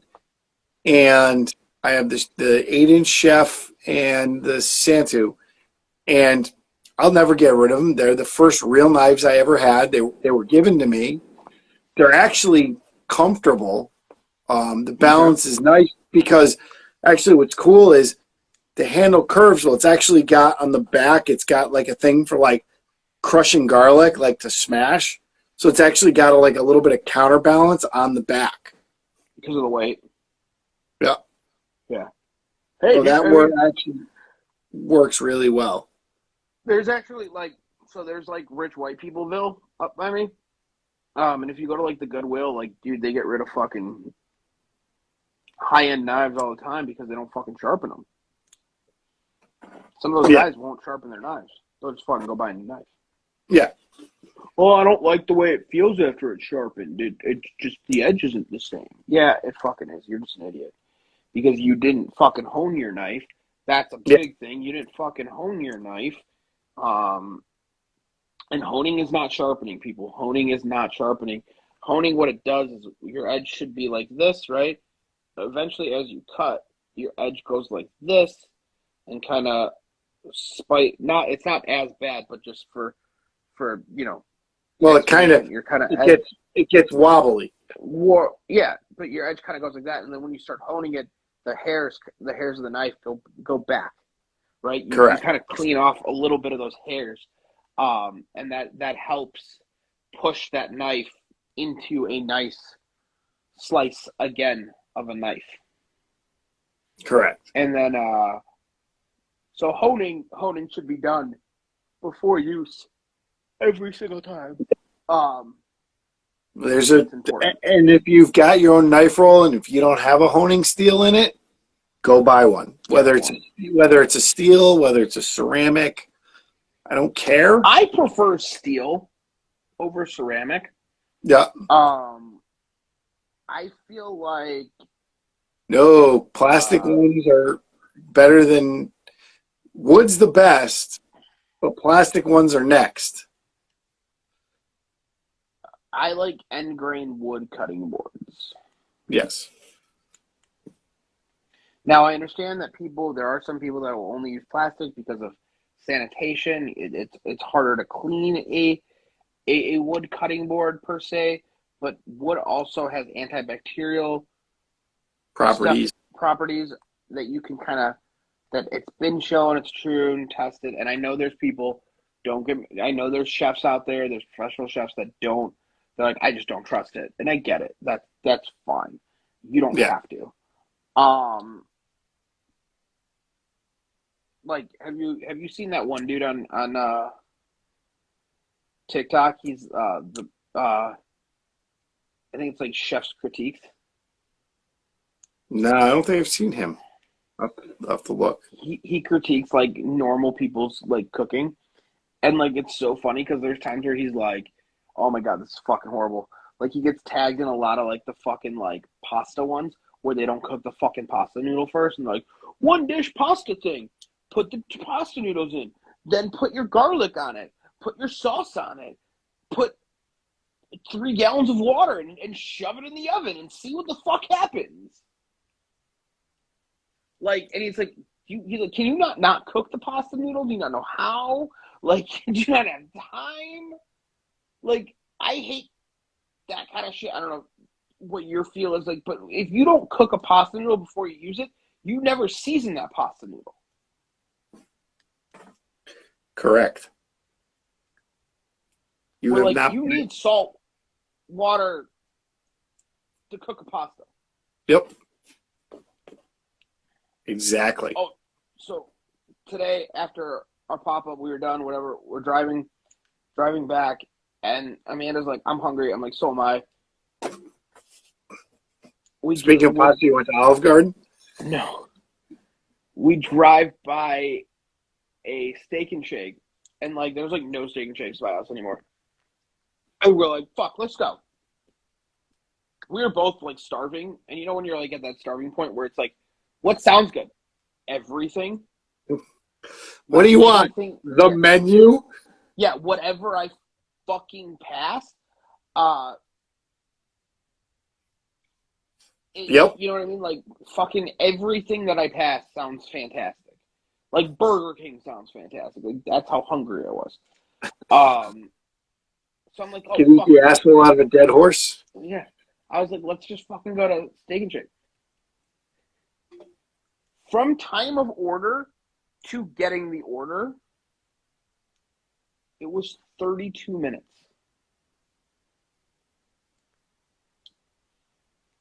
What did you order? Did you order the entire menu? I ordered a burger with cheese fries and a drink. And Amanda got... I think it explains why there's really not many Steak and Shakes around anymore. Amanda got a burger, cheese fries, and a drink. And I think we got an extra like fry. Because they like almost never give you like a lot of fries. So we're like, fuck it, we'll share another fry. And I watched one of the people work, and I'm like, if she moves any slower, Amanda's like, yeah, they just pronounced her dead in the kitchen. Like, the slowest, I was like, how? Yeah, how can you get any worse? You're smashing burgers. That's fucking They funny. cook in 45 fucking seconds almost. That's funny. So bad. I'll be honest, I've never been to a Steak and Shake. I've seen them, never went to one. They're not great. Really not that good.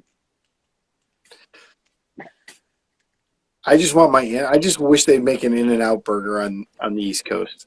I'd be happy. They're not going to. No, actually, you know why they won't? And I've actually, If they're smart, they won't do it. I read an article. Part of the reason they won't, where they are in Texas, is the farthest that their supply chain can deliver and keep it in what they consider fresh. Okay. So, what's going on, BD? That's interesting. That's supposedly that's their whole thing is whatever the way their supply chain works, that's the line. Okay. Which, hey, if that's the way you're going to go, like more power to you. I think that's pretty cool. Well, that's like, okay, so Portillo's is big here. It started here. Obviously, it's been sold off to a bigger corporation now. Um, and like when they first opened in California, it was still under Dick Portillo. And Yep. They literally could not, like, they were like, the Italian beef in Chicago here, it sells really well. It's a big seller, right? Well, they were buying different bread in California Yeah. because they were trying to save the money. They realized that they had to ship the bread from Chicago. And as soon as they started shipping the bread from Chicago, they're like, the orders changed. Yeah. As soon as one person had it, was like, holy shit, this is good. Yeah. Because it's that product. It's it's the product. Right? Yep. I mean, shit. No, that kind of shit is always interesting, but that's like goes back to if you ever watch any of like the documentary stuff on like Kentucky Fried Chicken, you know what he do you know what he checked the biggest thing he was concerned about when he went into the gravy? Yeah, because if you did that right, he figured he'd do the rest. Yep. He was also psychotic. Yes. He was also a fucking psychopath. Yeah. So, did you ever see that Lifetime story with Mario Lopez when they did the fucking Kentucky Fried Chicken like love affair? I heard about it. I ever watched it. It was fucking hilarious. Hilarious. But I mean, dude, you know that he also helped Wendy's. Or no, I'm sorry. The guy that started Wendy's, Thomas, who started Wendy's, helped. He started as a franchisee of Kentucky Fried Chicken. Yep, and saw how he did it, and then went to burgers. And yeah, which crazy. I don't know if it's on Netflix or Hulu, but there's a cool series of like, I call them documentaries. They do a lot of like the actor portrayal of like things, and there's a bunch on like soda, on candy, on Frito-Lay, on it's like it's history of food or something like that, and it's pretty cool because they talk about how like Frito and Lay's were like competitors, and Frito started off. The guy who started Fritos saw this little Mexican lady making Fritos like the side of the road, and had them and was like, these things are fucking delicious, and bought the stuff, and then they slowly figured out how to make them faster and more consistent. Like they literally started off, they would crank the like cornmeal thing and cut them with scissors and drop it into the oil. It's not efficient at all. Yeah. But it's pretty. I'll have to try to find it. I'll try to send you the name. Well, cool. So like the guy from KFC, the Colonel, you know that when he opened his first one, he like literally was like talking to people in town. He's like, "Hey, I see you like Mondays and Tuesdays, but I don't really see you like Wednesdays or Thursdays. Like, why not? Do you guys not eat chicken on those days?" And they're like, "Oh, well, it just depends. Like, my kid has practice or whatever. I have to go on the other side of town, and there's another chicken shop over there that we get chicken from." He fucking drove over and shot at the motherfucker and was like, "I'm the only chicken place in town. Congratulations, you're out of business." Like, you gotta be a psychopath. That's funny. Old senile motherfucker. Hey, guess what? He's got 1 million stores. Yep. And KFC is like You know, if you're eating KFC, no matter where you are in the world, you're eating KFC. Yeah. Like, Hey, I'll admit, when we were in China, I didn't do KFC, which actually KFC is huge in China. it is, But yeah. I did McDonald's as much just to say that I ate McDonald's in China. And I'll be honest, burger and fries, a regular quarter pounder and fries was fucking quarter pounder with fries. Yep. And Now, yeah, did they have other stuff on the menu that we don't have? sure, Yeah. but they But- did not like the standard, like their staple, right? Yeah. Their staple was there. Yep. A lot of like touring bands do that. Just because they know what they're going to eat. They know what it is. I mean, like, that's what somebody said something to me, oh my God, about eating McDonald's. I'm like, here's the thing. Wherever you go, if there's a McDonald's, you know what you're going to get. Yep. There's no, I mean, that's why people like Pizza Hut and Domino's, because it's this exact same. It doesn't change, but it's the consistency Oh yeah, absolutely, yeah. of the product every time. Yep. Not saying it's not garbage. Yeah. Well, boys, it is 9 o'clock, so it's 10 o'clock on the East Coast. We are the Barbecue Chat Show. We're here every week, usually. Follow Barbecue Chat. That's the best way to get any updates, any information about it. That's next week's topic. Kev and I are going to be talking about the importance of real estate. All right. And I mean on cookers, not your house. Right, we did talk about that one. I'm like, wait, what? So we're going to talk about real estate on cookers. And how to ways to maximize it, ways to use it efficiently. Yep. And the all cost. that kind of fun stuff. So thank you so much for tuning in, guys. Boom. We'll see you next week. Guys. Catch you next week. Later, Mike. Later.